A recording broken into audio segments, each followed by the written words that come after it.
Assalamualaikum warahmatullahi wabarakatuh.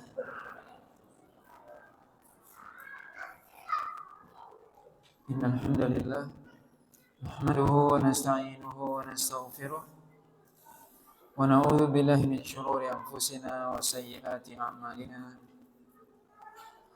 Man yahdihillahu fala mudilla lahu wa man yudlil fala hadiya lahu. Asyhadu an la ilaha illallah wahdahu la syarika lahu wa asyhadu anna Muhammadan abduhu wa rasuluh alladzi la rasula wa la nabiyya ba'dahu. Ya ayyuhalladzina amanu taqullaha haqqa tuqatih wa la tamutunna illa wa antum muslimun, amma ba'd. Bapak dan Ibu kaum muslimin dan kaum muslimat yang dirahmati oleh Allah Subhanahu wa taala. Pada malam hari ini kita lanjutkan pembahasan dari tafsir surah An-Nahl, dimulai dari ayat yang ke-38. Allah SWT berfirman, A'udzubillahi minasyaitonir rajim. Aqsamu billahi jahda aymanihim la yab'atsullahu man yamut bala wa'dan 'alaihi haqqan walakinna aktsaran nasi la ya'lamun. Allah SWT mengatakan, dan mereka orang-orang kafir, orang-orang musyrik, mereka bersumpah dengan nama Allah, dengan benar-benar bersumpah bahwasanya Allah SWT tidak akan membangkitkan orang yang sudah meninggal. Kata Allah SWT membantah sumpah tersebut. Bala, kata Allah, iya, benar-benar, wa'dan alaihi haqqa, benar-benar Allah SWT akan membangkitkan, dan itu adalah suatu yang hak, suatu yang benar. Walakin aktsaran nasi la ya'lamun, tapi kebanyakan manusia tidak mengetahuinya. Maka ayat ini masih berbicara tentang orang-orang musyrik yang mereka sampai bersumpah dengan sumpah yang sungguh-sungguh. Mereka mengatakan bahwasanya tidak akan ada hari berbangkit. Allah SWT tidak akan membangkitkan orang yang sudah meninggal. Sudah meninggal, sudah. La yab'atsullahu man yamut. Mereka berkeyakinan bahwasanya orang yang sudah meninggal itu tidak akan dibangkitkan oleh Allah SWT. Tapi Allah SWT membantah bahwasanya itu adalah sumpah yang tidak benar.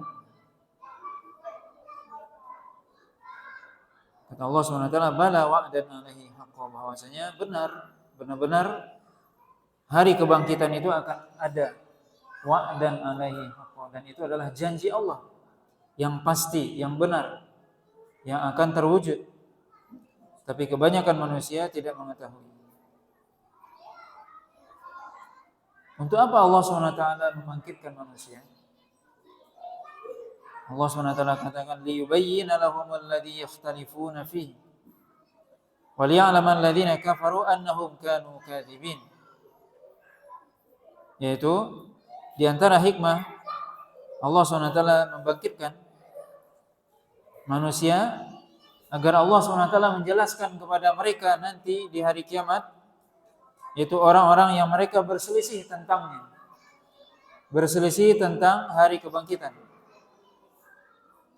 Maka Allah SWT membangkitkan agar Allah SWT memberitahu kepada mereka bahwasanya apa yang mereka perselisihkan itu yang benar adalah yang meyakini bahwasanya hari berbangkit pasti ada. Sebagian mereka berkeyakinan tidak ada hari berbangkit. Maka Allah katakan, liyubayyina lahum alladhi yakhtalifuna fihi, agar Allah SWT menjelaskan kepada mereka apa yang mereka perselisihkan. Dan juga apa yang mereka perselisihkan dari keimanan, yang sebagian mereka beriman kepada Rasul, sebagian mereka tidak beriman. Maka Allah ingin menjelaskan mana yang benar, siapa yang paling benar. Waliya'lamal ladzina kafaru annahum kanu kadzibin, dan agar orang-orang yang kafir itu mereka mengetahui bahwasanya mereka adalah benar-benar berdusta. Ketika mereka mengatakan bahwasanya tidak ada hari berbangkit, ketika mereka mendustakan para nabi dan rasul yang diutus, maka Allah bangkitkan nanti di hari kiamat. Tujuannya adalah agar mereka tahu bahwasanya mereka itu berdusta, bahwasanya mereka keliru. Ini tentunya salah satu tujuan Allah SWT membangkitkan di hari kiamat. Tentunya tujuan yang lainnya adalah agar Allah SWT memberikan balasan. Liyajziyal ladzina asa'u bima 'amilu wa yajziyal ladzina ahsanu bil husna. Agar Allah SWT memberikan balasan kepada orang yang melakukan keburukan terhadap apa yang sudah mereka lakukan di dunia. Dan juga Allah berikan balasan berupa kebaikan surga bagi orang yang melakukan kebaikan. Itu salah satu tentunya juga Allah hikmah di mana Allah SWT membangkitkan manusia di hari kiamat nantinya.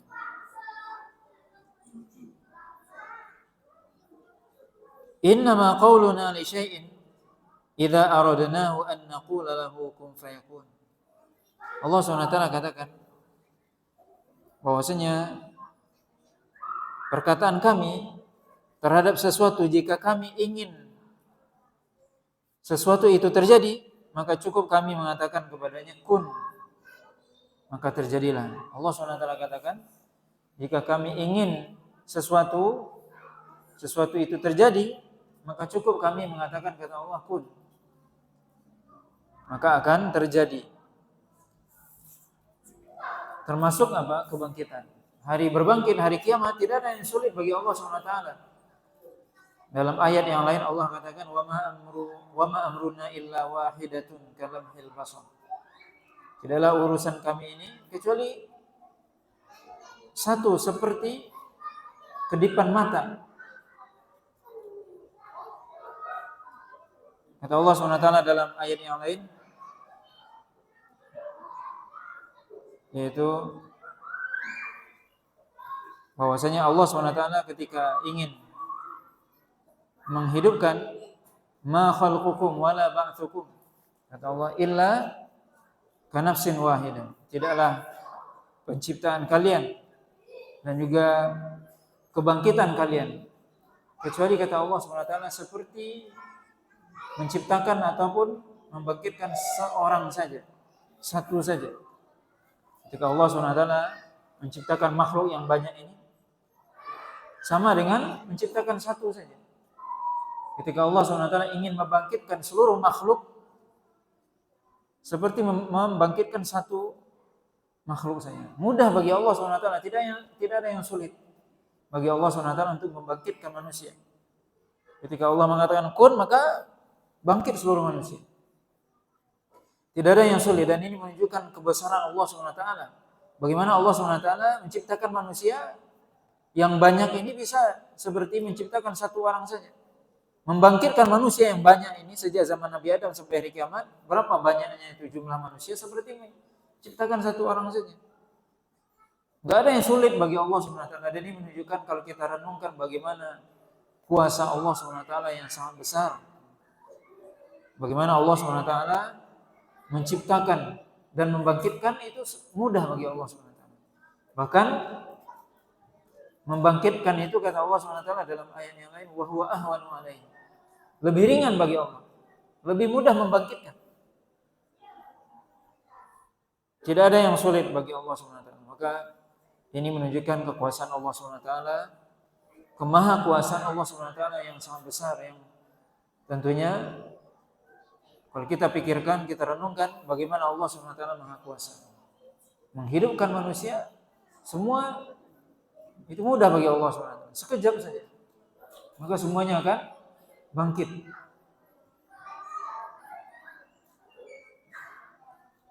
Kemudian ayat selanjutnya Allah SWT mengatakan walladzina hajaru fillahi min ba'di ma zulimu lanubawwi'annahum fid dunya hasanah wala ajrul akhirati akbar law kanu ya'lamun. Dan orang-orang yang mereka berhijrah di jalan Allah SWT setelah mereka dizalimi, maka sungguh akan kami jadikan mereka benar-benar berkuasa di muka bumi ini, dan kami berikan kebaikan bagi mereka di muka bumi ini. Dan kami berikan kepada mereka ganjaran yang besar di akhirat nantinya, kalau mereka mengetahui. Maka ayat ini disebutkan oleh Imam Ibnu Katsir bahwasanya ada kemungkinan ayat ini turun berkaitan dengan sebagian sahabat yang mereka berhijrah dari Mekah menuju Habasyah, di mana ketika para sahabat disiksa di Mekah, maka Rasulullah SAW menyuruh para sahabat atau sebagian sahabat untuk berhijrah. Hijrah pertama yaitu ke negeri Habasyah.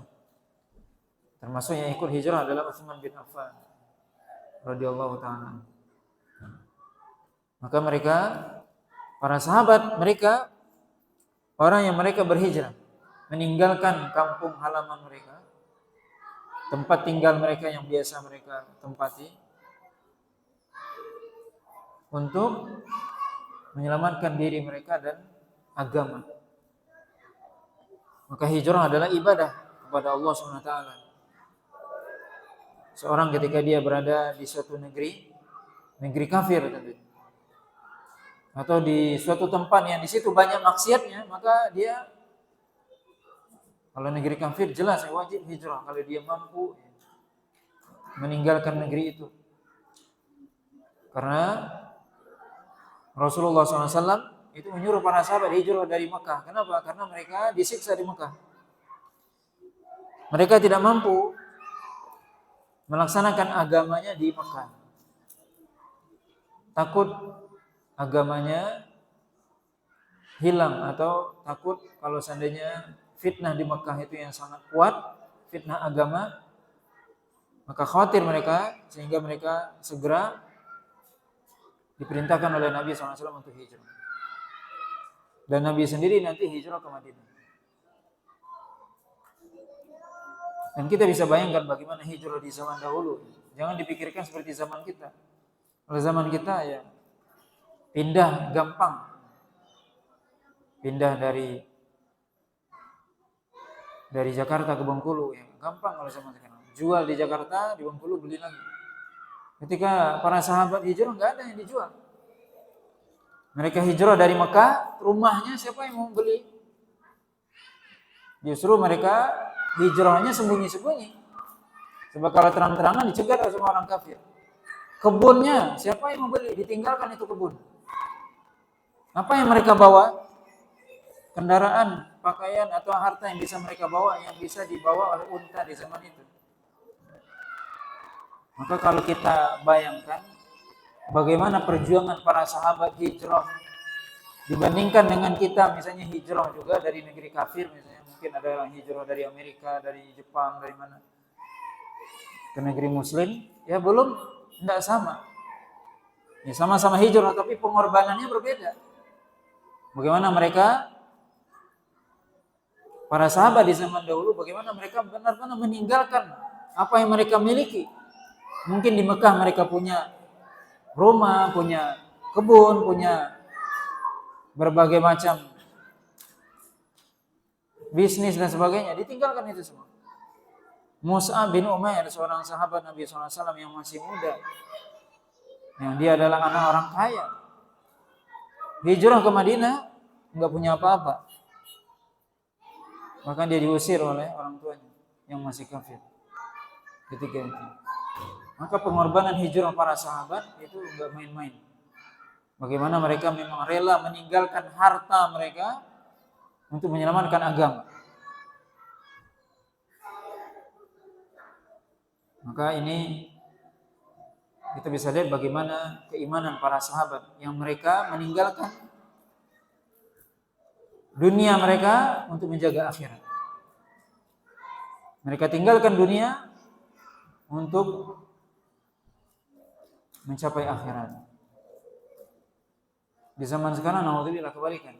Ada sebagian orang yang justru dia pergi ke negeri kafir dengan tujuan berbagai macam. Apa untuk kerja atau apa? Apakah tidak ada negeri muslim tempat bekerja? Pertanyaan besar. Justru diperintahkan apa? Hijrah dari negeri kafir. Hijrah dari negeri kafir ke negeri muslim. Sebagian kaum muslimin di zaman sekarang apa?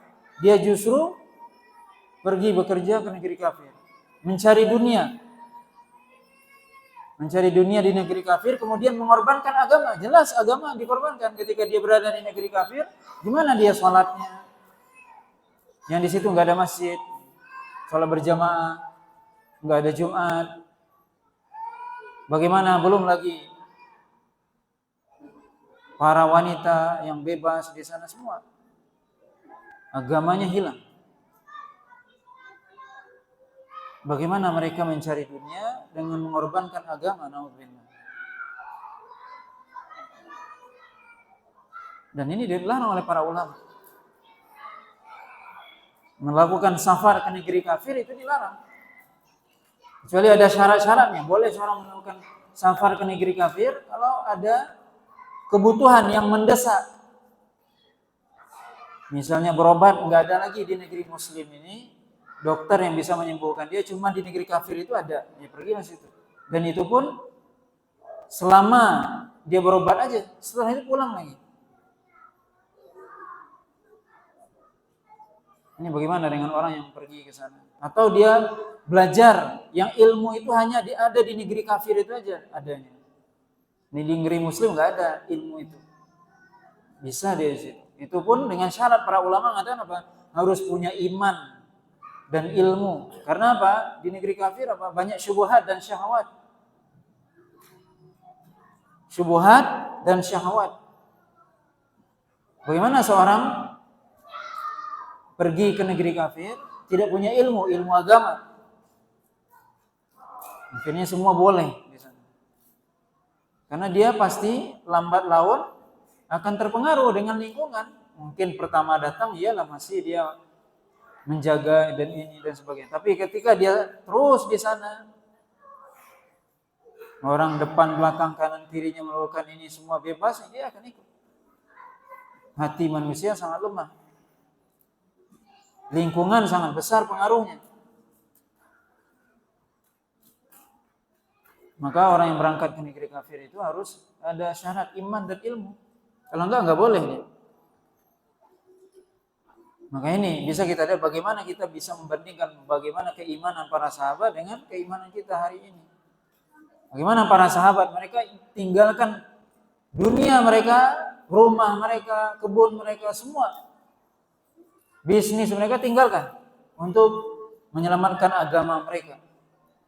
Dan perjalanan ke Madinah itu berhari-hari dalam perjalanan. Kalau sekarang kita pindah bisa naik pesawat gampang, naik mobil sangat mudah. Maka kita bisa lihat di sini Allah SWT menjanjikan bagi orang yang berhijrah di jalan Allah SWT, yang dia pindah dari negeri kafir ke negeri muslim, atau dia pindah dari tempat lingkungan yang buruk, yang banyak maksiatnya, ke tempat yang kurang maksiatnya atau yang lebih baik, itu termasuk juga hijrah. Maka Allah SWT akan memberikan pahala bagi dia. Bagaimana seorang ketika dia tinggal di lingkungan yang buruk, yang bobrok, yang penuh dengan maksiat, dikhawatirkan dirinya akan ikut. Makanya disebutkan dalam kisah seorang yang dia membunuh 99 orang, kemudian membunuh 100 jiwa, kemudian apa? Terakhir dia tobat, kemudian bertanya kepada ahli ilmu, apakah tobat saya diterima? Iya. Tapi dengan syarat kamu hijrah dari kampung kamu itu. Sebab kampung kamu itu kampung yang buruk. Hijrah, pergilah ke kampung sana yang penduduknya orang yang taat kepada agama, taat kepada Allah. Pindah, disuruh pindah. Maka di sini bisa kita lihat ya bagaimana seseorang menjaga agama. Walaupun dia harus mengorbankan dunianya. Oh, di tempat yang banyak maksiat itu banyak, bisnis saya lagi lancar di situ. Itu godaan. Godaan apa? Godaan dunia itu. Kalau saya pindah ke tempat yang sedikit maksiatnya, bisnis saya nggak lancar. Itu syaitan. Rezeki Allah yang ngatur. Maka seorang ketika dia punya iman yang kuat, dia akan meninggalkan. Dia tinggalkan negeri kafir, dia tinggalkan tempat yang bejat, tempat yang buruk, dia pindah ke tempat yang lebih baik. Untuk menyelamatkan agama. Allah SWT mengatakan dalam ayat yang mulia ini, walladzina hajaru fillah. Orang yang dia berhijrah di jalan Allah. Dan memang berhijrah di jalan Allah karena Allah. Bukan karena dunia. Makanya dalam hadis niat, Nabi SAW mengatakan innamal a'malu binniyat wa innamal likulli imri'in ma nawa, faman kana hijratuhu ila Allah wa rasulih fa hijratuhu ila Allah wa rasulih, wa man kana hijratuhu lidunya yusibuha aw imra'atin yankihuha fa hijratuhu ila ma hajara ilaihi. Kata Nabi, sungguhnya amalan itu bergantung pada niat. Dan setiap orang akan diberikan pahala sesuai dengan apa yang dia niatkan. Siapa yang dia berhijrah karena Allah dan Rasulnya, maka dia dapat pahala itu. Tapi siapa yang berhijrah karena dunia, kenapa pindah ke Madinah? Karena dunia. Di Madinah mungkin bisnis lebih lancar, nah, itu dunia. Awin ra'atin yang kiwa, atau karena wanita. Di Madinah wanitanya cakep-cakep, cantik-cantik. Ini berarti dunia berarti. Maka apa? Itulah yang dia dapat. Dia dapat pahala. Maka di sini Allah kata walladzina hajaru fillah. Orang yang berhijrah karena Allah. Termasuk berhijrah di sini juga makna hijrah bukan hanya hijratul makan. Pindah dari negeri kafir ke negeri muslim, atau dari tempat yang banyak maksiat ke tempat yang sedikit maksiatnya. Termasuk hijratul amal, meninggalkan perbuatan buruk, meninggalkan perbuatan dosa dan maksiat. Itu juga termasuk hijrah. Kata Nabi SAW, wal muhajir man hajara amma nahallahu anhu. Kata Nabi, orang yang berhijrah itu termasuk orang yang dia meninggalkan sesuatu yang dilarang oleh Allah SWT. Dia sebelumnya jatuh pada perbuatan dosa dan maksiat, kemudian dia hijrah. Apa maksudnya hijrah? Tinggalkan dosa dan maksiat itu. Itu juga hijrah. Maka hijrah itu harus diniatkan karena Allah. Kenapa meninggalkan perbuatan dosa dan maksiat itu? Karena Allah, karena takut kepada Allah, bukan karena tidak ada kesempatan lagi. Kenapa kamu enggak mabuk lagi sekarang? Oh, sudah habis. Kenapa enggak maling lagi? Ya, enggak ada kesempatan lagi gitu. Itu bukan hijrah. Benar-benar dia meninggalkan perbuatan dosa dan maksiat itu karena Allah. Itu hijrah. Wal muhajir, dan orang yang berhijrah adalah orang yang man hajara amma nahallahu anhu. Orang yang meninggalkan sesuatu karena Allah SWT. Apa yang dilarang oleh Allah. Dia meninggalkan sesuatu yang dilarang oleh Allah SWT. Apa yang dilarang oleh Allah SWT? Dia melakukan perbuatan dosa dan maksiat. Mungkin dia sebelumnya terjerat riba, tinggalkan riba. Karena Allah, bukan karena yang lain. Oh, kenapa enggak transaksi riba lagi, sudah rugi saya? Bukan itu. Karena Allah, tinggalkan riba. Kenapa enggak berjudi lagi? Karena Allah, takut sama Allah. Atau tidak mencuri. Karena Allah SWT. Maka seorang yang dia meninggalkan perbuatan dosa dan maksiat karena Allah, itu muhajir, itu orang yang hijrah. Apa yang akan didapatkan oleh orang tersebut? Allah katakan di sini. Ini ayatnya berbicara tentang orang-orang muhajirin. Para sahabat. Allah katakan walladzina hajaru fillah min ba'di ma dzulimu. Dan orang-orang yang mereka berhijrah di jalan Allah SWT setelah mereka dizalimi, para sahabat ini. Mereka dizalimi di Mekah, ditindas. Sebagian mereka disiksa, bahkan dibunuh. Apa kata Allah SWT? La nubawwi'annahum fid dunya hasanah. Sungguh kami akan berikan kepada dia tempat di dunia ini yang baik, tempat yang baik. Abdullah bin Abbas mengatakan bahwasanya tempat yang baik adalah Madinah, yaitu ketika mereka hijrah ke Madinah maka mereka mendapatkan tempat yang baik atau rezeki yang baik.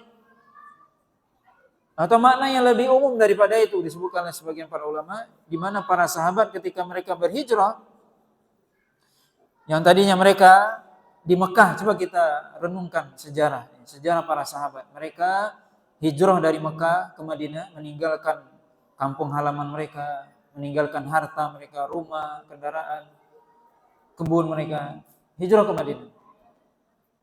Mereka tinggalkan dunia. Allah SWT pertama berikan kepada mereka apa? Ketenangan hidup di Madinah. Kemudian setelah itu, kebaikan di Madinah bukan hanya mereka juga dapatkan ketenangan, tapi juga Allah SWT berikan kepada mereka at-tamkin, itu memiliki, Allah SWT berikan kepada mereka ya, seperti kekuasaan. Walaupun tidak semua sahabat itu berkuasa jadi penguasa, tapi seluruh sahabat itu adalah orang yang terpandang. Jadi kita harus tahu, sahabat itu kan gak semuanya jadi khalifah. Khalifah cuma 4. Abu Bakar, Umar, Utsman, Ali. Selebihnya sahabat itu orang biasa-biasa aja. Cuman mereka walaupun orang biasa, di kalangan para tabi'in itu sangat dihormati. Bahkan raja setelah khalifah yang 4, yaitu dinasti Bani Umayyah, dimulai dari Muawiyah, Yazid dan seterusnya, itu kalau mereka bertemu dengan sahabat, hormatnya sangat hebat. Hormat sama-sama, walaupun sahabat nggak pegang kekuasaan. Menunjukkan apa? Manusia setelah sahabat itu sangat mengagungkan sahabat, dan itu adalah sebuah kemuliaan yang Allah berikan. Maka para sahabat Nabi SAW itu mereka di zaman Khalifah Rasyidin, kemudian setelah para khalifah meninggal, para sahabat masih ada yang hidup, itu mereka dihormati. Mereka orang biasa mungkin, tapi apa? Raja di zaman itu hormat. Enggak berani mereka. Makanya pernah ketika Marwan bin Hakam yang dia adalah seorang khalifah, dia berkhutbah ketika itu khutbah Idul Fitri atau Idul Adha, yang mestinya khutbah itu didahului oleh salat dulu baru khutbah. Salat dulu baru khutbah. Nah, dia khutbah dulu baru salat. Langsung ditegur. Salat dulu. Siapa yang menegur? Sahabat. Berani, karena mereka orang yang sangat diagungkan, para sahabat itu. Walaupun mereka nggak punya jabatan. Juga ada sahabat yang ya mereka ya sangat dihormati ya, di zaman itu. Nah, ini adalah salah satu apa? Karunia yang Allah berikan. Mereka benar-benar berhijrah di jalan Allah SWT dengan niat karena Allah menyelamatkan agama mereka. Maka Allah SWT berikan kedudukan, lanubawwi'annahum fid dunya hasanah. Allah berikan kepada mereka kedudukan di dunia, kedudukan yang baik. Apa kedudukannya? Walaupun dia tidak tertulis jadi gubernur ini, jadi gubernur enggak, tapi mereka punya kedudukan di tengah-tengah masyarakat, dihormati oleh para penguasa sekalipun, para raja sekalipun, hormat pada para sahabat. Ini bisa kita lihat bagaimana Allah SWT memuliakan orang-orang yang benar-benar berhijrah karena Allah SWT. Dan memang seorang semakin dia ikhlas kepada Allah, maka semakin dia diberikan oleh Allah SWT kedudukan di dunia. Kemudian wala ajrul akhirati akbar, dan sungguh pahala di akhirat jauh lebih besar. Itu baru di dunia. Allah SWT memuliakan para sahabat di dunia ini dengan mereka diberikan kedudukan yang mulia di sisi manusia ketika itu.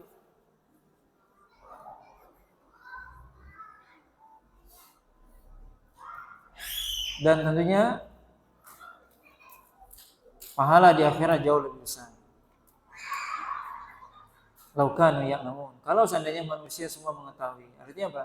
Tentunya hijrah itu bukan hanya di kalangan sahabat saja. Ini contoh yang mesti kita contoh, yang kita renungkan bagaimana para sahabat. Tentunya juga hijrah berlaku setelahnya. Bagaimana kita tadi katakan hijrah dari negeri kafir ke negeri muslim di zaman sekarang. Bagaimana hijrah dari tempat yang buruk ke tempat yang baik. Bagaimana dia hijrah dari meninggalkan perbuatan dosa dan maksiat, itu hijrah. Semakin seorang ikhlas dia dalam hijrahnya, maka Allah SWT berikan kedudukan dia di dunia ini. Dan juga Allah berikan kepadanya pahala yang paling besar di akhirat, itu yang paling utama. Bagaimana Allah SWT berikan ganjaran yang besar. Kata Allah katakan wala ajrul akhirati akbar. Balasan yang di akhirat jauh lebih besar. Akbar artinya paling besar. Maka ini keutamaan ya, berhijrah di jalan Allah SWT. Siapa yang bisa hijrah itu? Kata Allah SWT, alladzina sabaru. Orang yang senantiasa dia sabar. Maka ini, kita ingin hijrah di jalan Allah SWT, harus sabar. Coba hijrah misalnya dari perbuatan yang dilarang oleh Allah SWT. Kalau seorang tidak sabar, nggak bisa dia. Misalnya, naudzubillah, seorang jatuh pada perbuatan dosa dan maksiat. Seperti tadi dia suka berjudi, atau maling, atau dia ngambil punya orang, atau dia riba misalnya. Kalau tidak ada kesabaran, apalagi di zaman sekarang, sulit untuk keluar dari itu. Enak, riba itu enak kan. Minjamin orang 1 juta, kembali 1.100.000 misalnya. Kan enak itu, cuma duduk-duduk aja. Kalau dia tidak sabar menghadapi godaan dunia, susah, sulit. Nggak mungkin dia bisa hijrah, nggak mungkin dia bisa tinggalkan. Enak berada di negeri kafir, bebas, bisnis lancar, penghasilan besar, dunia mentereng. Kalau orang nggak sabar, nggak bisa dia hijrah. Maka ini, siapa yang bisa hijrah? Kata Allah SWT, alladzina sabaru, orang yang dia sabar. Sabar untuk apa? Menghadapi godaan dunia. Bagaimana godaan dunia yang sangat dahsyat, apalagi di zaman kita. Kalau orang tidak sabar, naudzubillah, dia akan terlena dengan dunia. Apalagi dengan gaya hidup sekarang ini. Di zaman kita, banyak orang yang memilih gaya hidup. Apalagi dia kalau melihat tetangga kanan kiri depan belakang, oh ini sudah punya ini semua. Akhirnya dia, ini sudah punya ini, sudah punya itu. Oh saya belum punya nih, gimana? Sudah kredit aja, riba nggak apa-apa sekalian. Yang penting apa? Gaya hidup, stylenya tinggi sudah. Masa kita nggak punya, orang punya? Masa kita punya, tetangga punya, kita enggak? Itu kalau nggak sabar nggak bisa. Maka Allah katakan, siapa yang bisa benar-benar hijrah? Orang yang sabar. Sabaru. Maka dunia kita hati-hati. Kata Nabi SAW, fattaqud dunia, berhati-hatilah terhadap dunia. Dunia, kata Nabi SAW, khulwatun khadira, hijau yang indah kelihatan, enak rasanya. Kalau seorang tidak punya keimanan, tidak sabar menghadapi godaan dunia, akan terpukau. Dia akan terlena dengan dunia, akan terbawa arus dunia. Bagaimana seorang bisa hijrah? Meninggalkan apa yang dilarang oleh Allah SWT. Melawan arus yang sangat berat. Orang semuanya ke timur, kita ke barat sendiri. Sulit itu. Orang semuanya mengurangi timbangan, curang dalam berdagang. Kita sendiri yang jujur, sulit. Semua orang hari ini sogok, menyogok, suap, menyuap. Kita saja yang enggak, sulit. Itu godaan. Semua orang hari ini bagaimana dia sikut kanan kiri untuk naik jabatan apa semua. Kita mau lurus-lurus saja. Kalau tidak punya iman, tidak sabar, enggak bisa. Maka Allah SWT sebutkan, alladzina sabaru. Siapa yang bisa bertahan? Orang yang sabar. Sabar dalam ketaatan kepada Allah SWT. Sabar meninggalkan apa yang dilarang oleh Allah SWT. Sabar. Alladzina sabaru. Maka kita wajib memperbanyak sabar. Kalau kita ingin sukses dunia akhirat, sabar. Kalau kita ingin benar-benar hijrah di jalan Allah SWT, sabar. Kalau kita ingin mendapatkan pahala yang besar di akhirat, sabar. Wa ala rabbihim yatawakkalun, dan mereka senantiasa terus-menerus apa? Bertawakal kepada Allah Subhanahu wa taala. Ini orang yang bertawakal kepada Allah. Apa makna tawakal ini kita harus paham juga. Makna tawakal apa? Al-i'timad 'ala Allah ba'da akhdil asbab. Bahwasanya seorang menyerahkan dirinya kepada Allah, bergantung kepada Allah setelah melakukan usaha yang maksimal. Itu namanya tawakal. Bukan berarti kita tidak bekerja di dunia, tidak berusaha semaksimal mungkin. Hasil di tangan Allah, itu tawakal. Maka di sini Allah katakan alladzina sabaru wa ala rabbihim yatawakkalun. Sabar dan tawakal. Ini kunci hidup. Dia sabar menghadapi segala macam godaan, kemudian apa? Tawakal kepada Allah. Tawakal apa? Berusaha. Maka sabar itu bukan diartikan sabar itu enggak berbuat. Tapi sabar diikuti dengan tawakal. Bagaimana tawakal? Dengan usaha yang maksimal. Karena ada sebagian orang memahami tawakal itu, sudah saya tawakal sama Allah katanya. Tidak berusaha, dia salah. Harus berusaha yang maksimal. Hasilnya di tangan Allah SWT. Yang jelas sudah berusaha semaksimal mungkin. Serahkan hasilnya kepada Allah SWT. Allah SWT mengatakan dalam ayat ini, alladzina sabaru, orang yang dia sabar. Kemudian apa? Wa ala rabbihim yatawakkalun, senantiasa bertawakal. Maka tawakal itu harus terus menerus, tidak berhenti. Tidak boleh seorang berhenti dalam bertawakal kepada Allah SWT. Sebab kalau seorang berhenti bertawakal kepada Allah, berarti apa? Dia berarti menggantungkan diri kepada siapa? Kita menggantungkan diri hanya kepada Allah. Kalau kita tidak tawakal kepada Allah, berarti kita akan tawakal kepada siapa? Kepada selain Allah. Naudzubillah. Bergantung kepada makhluk. Ini jatuh kepada kesyirikan.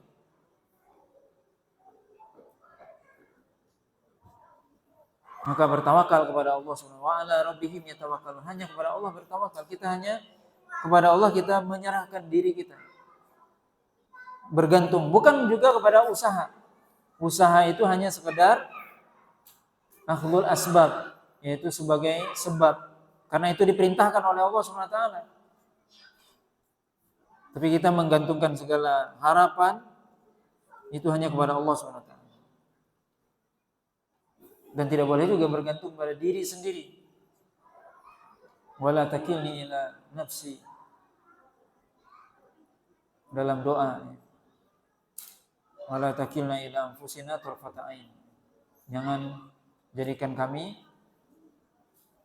lepas dari perhatian Allah SWT walaupun sekejap. Artinya apa? Kita semua butuh tempat bergantung, yaitu kepada Allah.